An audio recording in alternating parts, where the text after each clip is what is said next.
You just break up once in a while, but go ahead. No worry. Okay, everybody mute. Okay. So the Gemara said that, the Mishnah said that we have to roast meat. The We have DAf. to roast, huh? You never said the DAf number. Okay. Tonight we're learning Shabbos, Daf Chaf, Amud Aleph.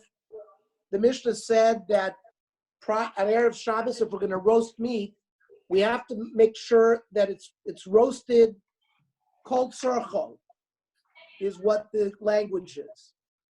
Soilim mibod yom. It has to be roasted before Shabbos. So the question the Gemara asks is, Kama, how much does it have to be roasted? What's the shear of how much it has to be cooked?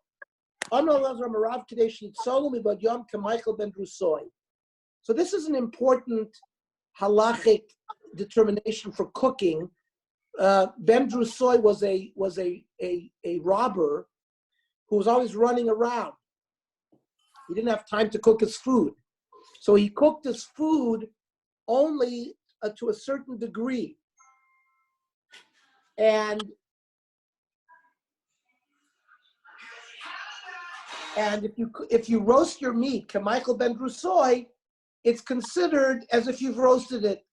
And if it continues to roast into Shabbos, it's not a problem, because the roasting process already completed. Itmar Nami, Amrav Asiyam Rav Yochanan, Kosher Kamichael Ben Drusoy, Ein Bo Mishum Bishuli Nochri. So, for example, if you have food that's been cooked to the level of Michael Ben Drusoy, and a non-Jew is now given that food to work with, it does not become Aser as Bishul Akum, because it's already been cooked. And Tanya, Chananya, Omer, Kosher Kamichael Ben Drusoy, Mutter La Shoysa Gabi Kira.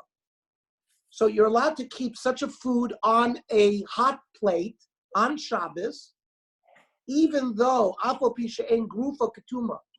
We're going to learn later on in the Masechta about Hatmana, about taking food and putting it into like the ground, or anything that adds heat. There's a gzeira to prevent that. But once the food has reached level of Michael Ben Drusoy, says the Gemara, you can even keep it on a hot plate, even if it was not removed, the coals were not removed, and you have not covered the coals with ash or dirt. We're going to learn that sometimes the Gemara is going to allow you to leave certain things on a kira if you've removed the coals and you've covered them with dirt. Because then you're not going to come to, like we said, stoke the fire with a stick.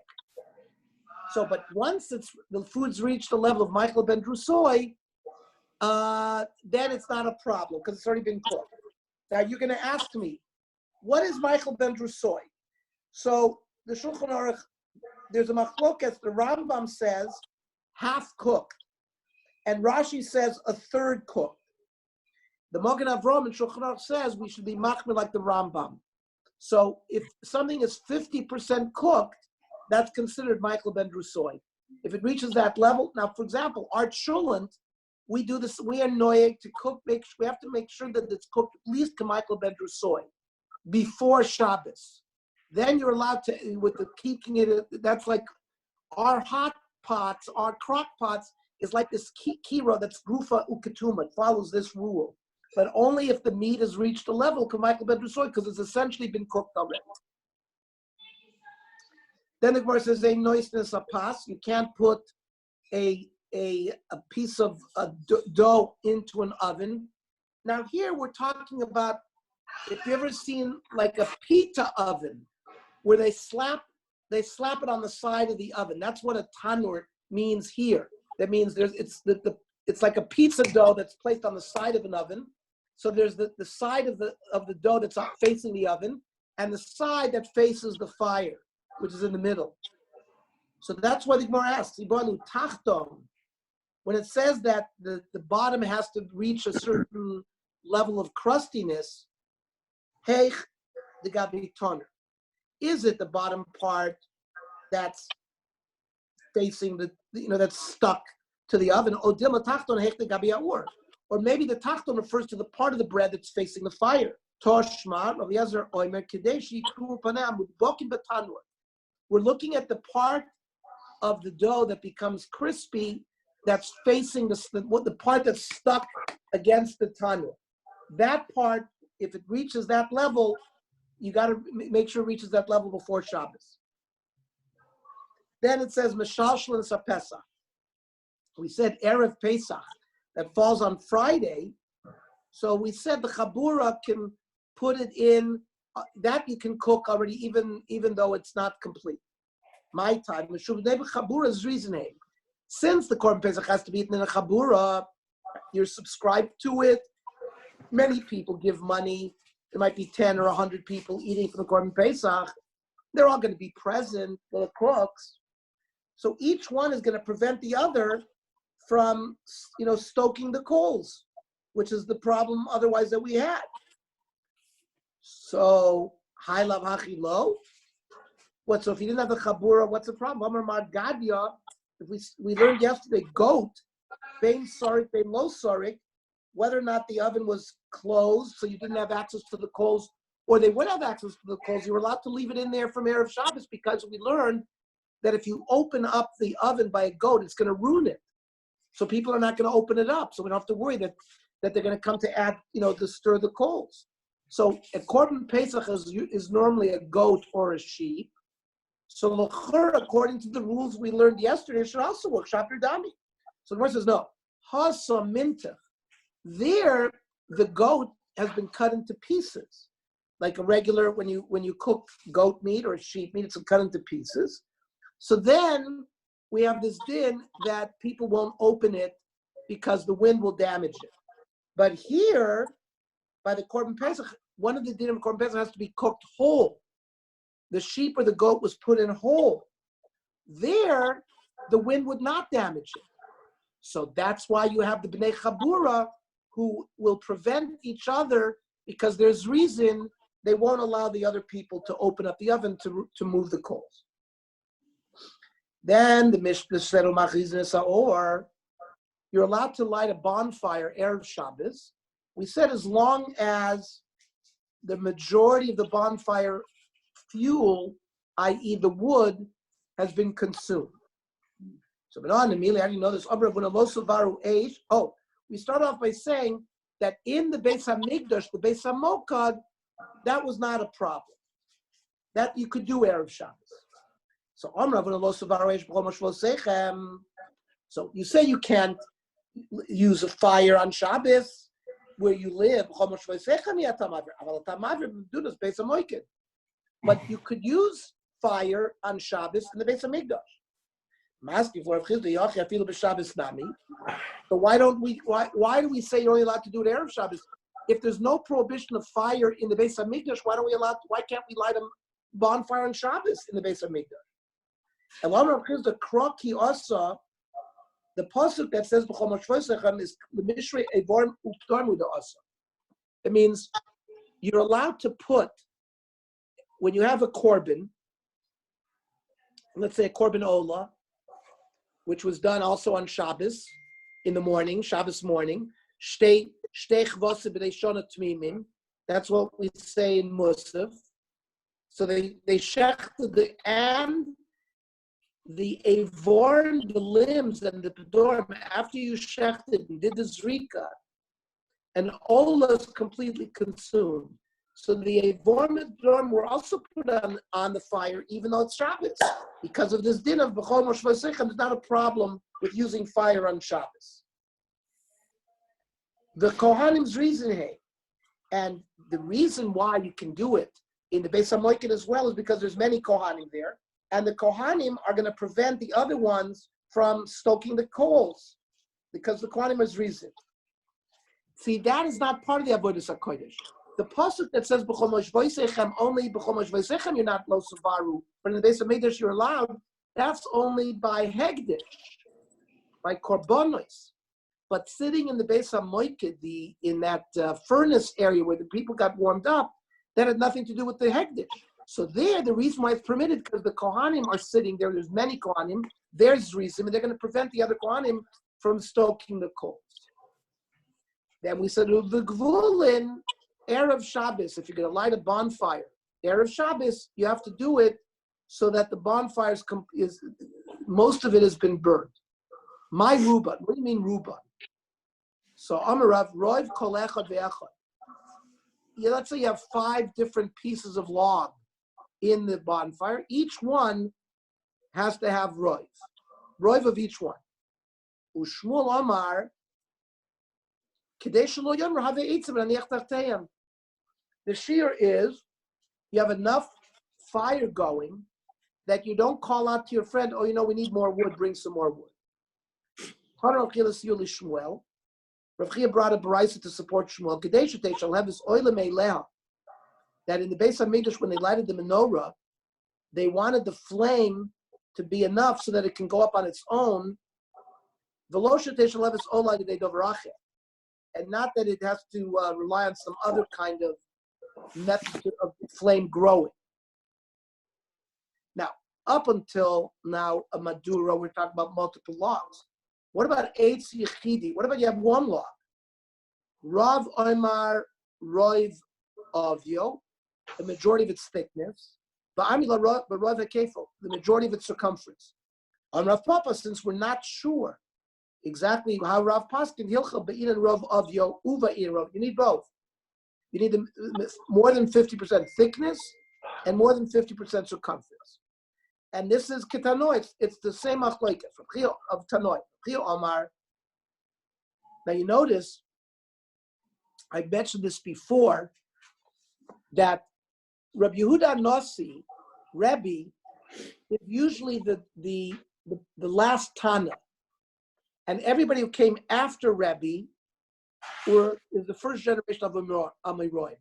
So for example, Rav was a Talmud of Rebbe, and he's considered an Amoira. But sometimes we bring a Baraisa to ask a Kasha on Rav, and the Gemara will answer, that's not a problem. Rav Tanahu Upalig. Rav in some situations had the koach of a Tana and could argue with the Baraisa. So what we're learning right now is pointing out that Rav Chia, who was in the generation of Rav Chia.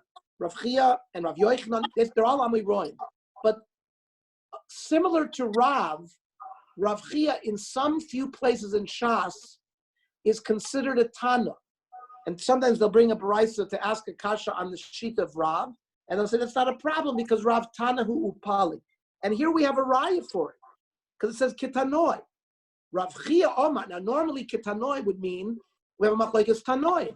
So you're going to bring me Rabbi Akiva and Rabbi Shmuel. Or you're going to bring me Rabbi Yehuda and Rabbi Shimon. So here, the machlokes Tanoi is Rav Chia. So just a further understanding for us that you see Rav Chia sometimes, the vast majority of times in Shas, he's an Amoira. But sometimes he's treated like a Tana, like here, Rav Chia Omar. And you should know, who is the author of the Baraisis and the Toseftas?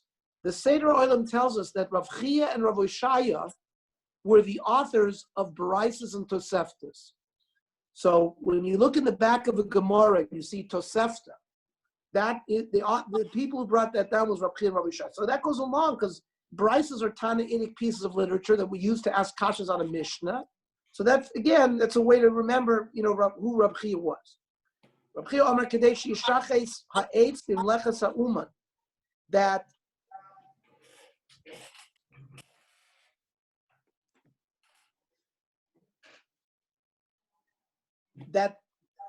when is it considered that the wood is burnt? When a craftsman won't use that piece of wood anymore because it's so burnt. And Rav Yehuda ben Beseira Omer Kadesh Toichas Ha'esh Mishnei Tzadim. He gives a more. He says when the fire grabs hold of that piece of wood from both sides. The Afal Pishein Raya L'Dover Zeich L'Dover. I'll bring you a pasuk. It says as Shnei Tzosov, the two sides. Achla Ha'esh V'Tocha Nachra Yitzchak L'Mlacha. This is a pasuk.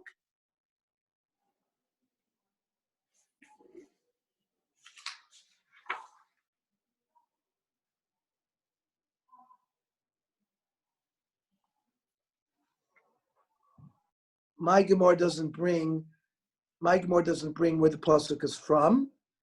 I think it's from. Pasuk from Yecheskel.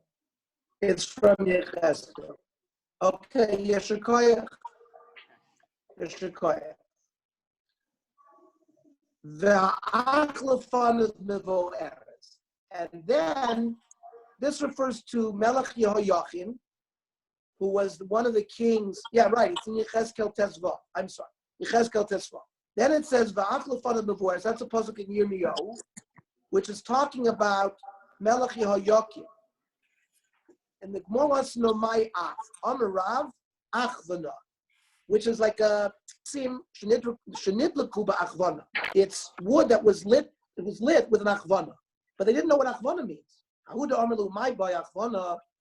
He went to a market and he said, "Who wants achvana? Ishtakach arvisa."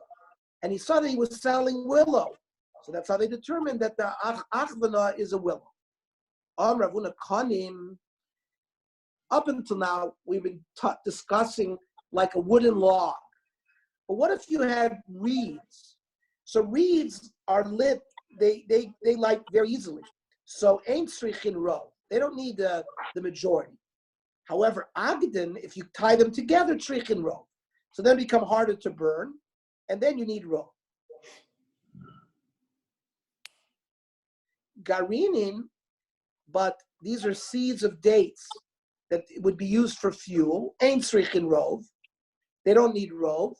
Nasna b'choislos, if they were put into baskets, woven baskets, and srichin rov. So maski glavchid adarab ibchem istav kinin mibad kinin fly apart mibadrin agdin lo mibadrin, and when you tie them together, they don't fly apart. So really, it's easy to burn. It's easier to burn reeds that are connected, that are tied together. Not like we just learned. And vice versa. Garinim evadrin, seeds stick together normally, so they would be easier to burn together. Nosna b'choisos, once you put them in baskets, loy mevadrin. Then they spread apart. So he learned just the opposite. Itmar nami, I'll bring you a brayso. So Amrav Kahana, kanim sha'agdan, reeds that you bound together, tzrichin ro. Lo agdam, if they separate, ain't srichin ro, because their kindling is very good. Garinim and these date seeds, srichin ro. If you're going to burn them, they're considered burnt when the majority are burned. Nosmachoslos ain't srichin ro, because they're very flammable then. Tani Rav Yosef, arba meduros ain't srichin ro. There are 4 kinds of bonfires that if you make them of this material, they don't require ro. Shel zephes, that's like pitch. V'shel gofris, a sulfur. V'shel gvina, dried hard cheese. V'shel revav, also fatty things. And v'masnisa tona avshel kash v'shel gvav, even straw and sort of leftover wooden fragments that are gathered from a field. On Rav Yochanan, eitzim shel bavel ein srichin ro. The wooden bavel, I guess, lights very well. They don't require ro. So, what kind of Master Rav Yosef Mahi? So they want to know what kind of wood are we talking about? Ilema silti, which are like these very thin sticks, which were used for, I guess, lighting and burning. Hashta psilo amar ula, when regarding a wick, right? Ula said amadlik tzarshiyalik barova yotze. If you light it, you have to make sure that the majority of the wick is lit silted a boy, so there's no question that we'd have to use rove right by the wood.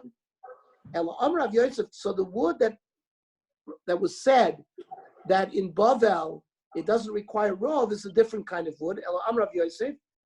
It's referring to l'shucha da arza, some kind of leaf of a cedar tree. Amar the zaza, an azov. Azov is a hyssop. Another that's where we use that for paraduma water. So it's a machlek is exactly what that kind of tree in Bavel that they were referring to. Hadin alach yitzis Shabbos, hadin alach yitzis Shabbos, hadin alach yitzis Shabbos. Yeshkoch, gentlemen, we finished the first parak in Shabbos. I will say that it's an accomplishment because many people who've gone through the cycles of DAf Yomi, there's a saying when right after the big siyumim, after we finish Shas, many people come to join the DAf Yomi for brachas. But bit by bit, people drift away and they say, Ba Shabbos, Ba Menucha. Once Masechta Shabbos is started, the Daf Yomis are much quieter because many people have left. I can say, Baruch Hashem, everybody here is started Masechta Brachas, and Baruch Hashem finished the first parak of Shabbos. So it's a zoris for us that we can continue and Mirz Hashem finish this Masechta as well. The parak Sheni. We're going to continue with, since we just left discussing burning, we're going to discuss the various wicks that we do not want to use when you light the Neiros Shabbos, Erev Shabbos, because you might come to do an Aveira. We'll see, because maybe the wick is not very good, so you might come to move some of the oil and you'll be chayav for burning. Or we'll see some of the wicks, they're not very coveted. They smell, so therefore it's not covered Shabbos. Then we're going to talk about various fuels that have the same thing. Either they don't burn very well, you're going to come to move them, or they're not covered. Remember, madlikin. A madlikin lo b'lechesh, which we don't know what that means. The lo b'chosen, we don't know what that means. The lo b'kalach, which we don't know what that means. The lo b'psila sa'ida, not with a certain kind of wick. The lo b'psila sa'midbar. Now we're going to switch. V'lo b'rokash al pnei hamayim. We'll see what that is, whether that might be a wick or that might be the beginning of fuel. Now, zephes is certainly fuel. Lo b'zephes, v'lo b'shava is like wax, v'lo b'shem and kik, certain type of oil, which will describe what that is, v'lo b'shem and sreifa, v'lo b'alya, not the fat of the tail, v'lo b'chelev. You can't use prohibited chelev. Nachum amadi oimer, madlikin b'chelev mavushal. That if it's cooked chelev, you can use it. The Gemara will tell us why we can't use this. So lechesh, what's lechesh? Shoicha de arza. So it's we said a branch of a cedar tree. Frank the Gemara shoicha de arza eitz ba'amu. We're talking about wicks here. Why are you telling me about wood? We're talking about wicks. How can you make a wick out of this wood? So the Gemara answers, Ba'armanisa de ispe. Many times, gentlemen, if you go to a tree, like if you go to a palm tree, sometimes below the top of the tree, you'll see like hair. Like some trees have like hair, or it almost looks like a wool that grows from this tree. And they used to make wicks from that element. And it doesn't burn well. And the Mishnah didn't want us to use it because we're going to come to maybe do something to the fuel. Rav Yosef. Oh, it says v'lo b'choisen. You can't use choisen. Rav Yosef. What's choisen? The Irish shall pishtim. Pieces of flax. Amarle Abaya, v'haksiv v'haya hechason l'naores. So chason and naores can't be the same thing. Michlal d'choysim lav naoresu. El Amar Abaya kidna d'daik b'loy nafetz. It's cotton that or linen. I'm sorry, linen flax that they removed its seed, but they haven't like combed it. So if you make wick out of that, it's not good. Then the Mishnah said, "V'lo b'kalech, Amar Shmuel, she'iltin l'chol nechusayama." I asked all the sailors. Nechusayama means people who went down to the ocean. Nechusa means down. Nechusayama, people that go down to the ocean.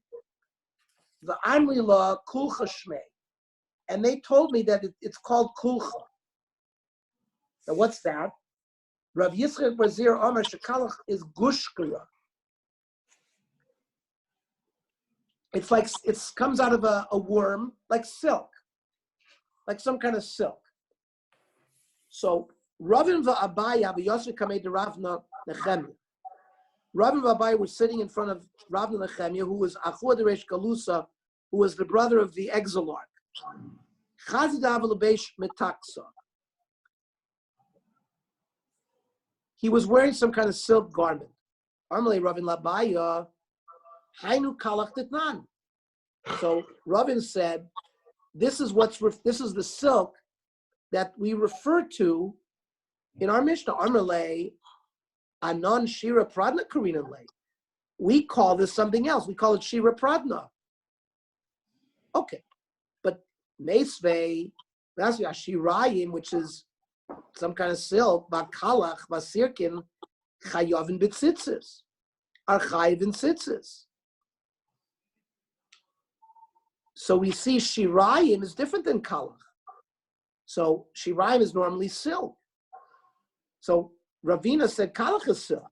So Tiyufta, the Ravin Tiyufta. The Baraitza, which seems to say that Shirayim, which is silk, and Kalach are two different things. So Ravin's explanation that Kalach is silk can't be correct, so we knock him out of the box. Now the Gemara then takes a step backwards. Iboisim, if you want, Shira L'chud, B'Shira Pradna L'chud. That really, there's Shira, Shirayim, and there's Shira Pradna.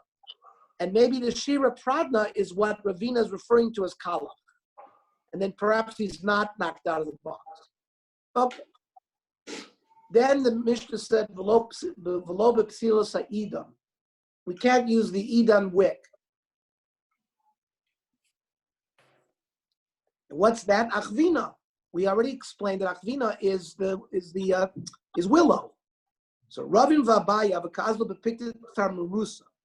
Rav and Abaya were walking in the valley of Tamrusa, and Chazina Lano Arbusa, they saw willow tree. So Amalei Rav and Abaya, Rav said to Abaya, Hainu Eden, this not. That's the Mishnah of Bameh Madlik, and this is the Eden. Amalei, Hai Eitz Ba'amu, how can you talk of Psilas Eden, talk about willow tree? This is a tree. Wicks are made out of wood. However, Klaf, the Afalei Am scraped away the wood, and he saw that there beneath the bark is like a wool, and that's what they would make the wick out of. Okay. Then it says V'lo b'psil samidbar. You can't use a wick that's made in the desert. What's that? Shavra.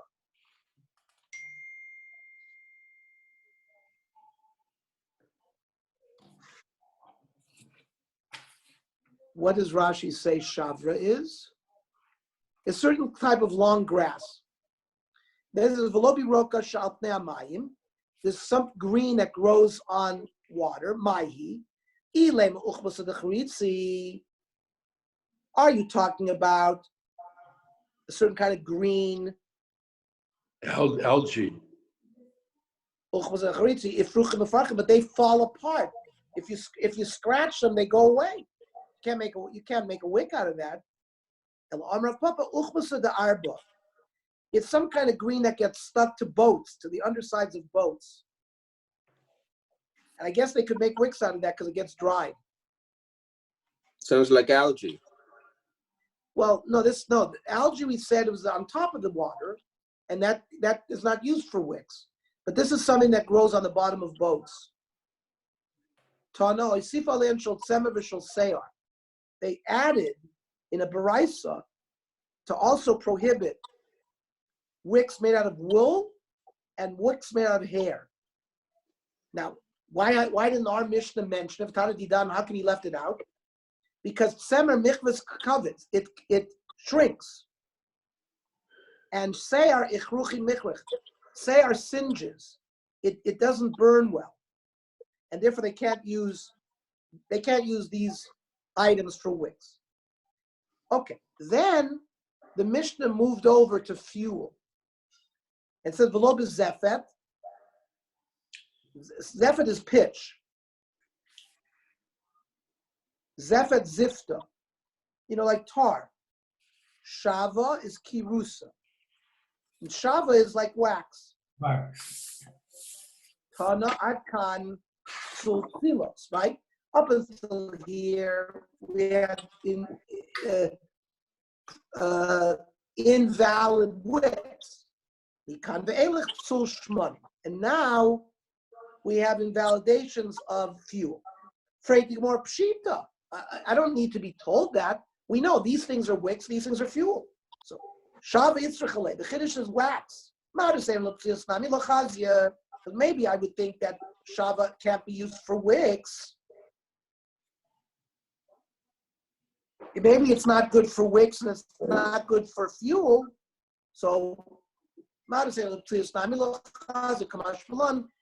you could use this Shava for a wick. You can't use it for a fuel, but you could use it for a wick. It wasn't excluded from that. Omi Rabbi Baravin, Itrana is psulta de zifta. I think Itrana is something like kerosene. It's like the psoiles of pitch. Or when you burn wood, to take Itran. Do they give an English? Is there an English translation? The residue of pitch. Residue of pitch. I always thought it had to do with kerosene. And then it says wax is the Shava is psulta de dufsha. It's the remainder of the honey. Soilus hatzvash. I guess they would make wax, and I think you could make wax out of honeycomb and that kind of thing. People would make wax candles out of that material at one point. Okay, Baruch Hashem. Now I think tomorrow is 8:00, right? Tzvika does not have a shiur. He hasn't said no. Maybe we should learn half a blot because we'll be missing Friday. No, Elazar, we learned Friday in the morning. Yeah, Friday morning. Yeah, okay. Oh, okay. Kenny, does that work for you or not? What Yeah, time? works for me. Sure. Well, last time we learned at 8:00. Is that too late for you? Yeah, forget it, man. I'm out of here on Friday. I'm at work at 7:30, so I'll have to learn it on my own. Sell that stock, baby. Or buy. Who knows? Or buy. All right. Yeah, Bye, we've just Boeing. been doing it Friday in the morning at home because people are going to work a little later, but you're going to work early. Okay. Well, we'll see what's what. Okay, so we'll see everyone tomorrow night at 8:00. Okay, square. Good night. Chodesh Tov.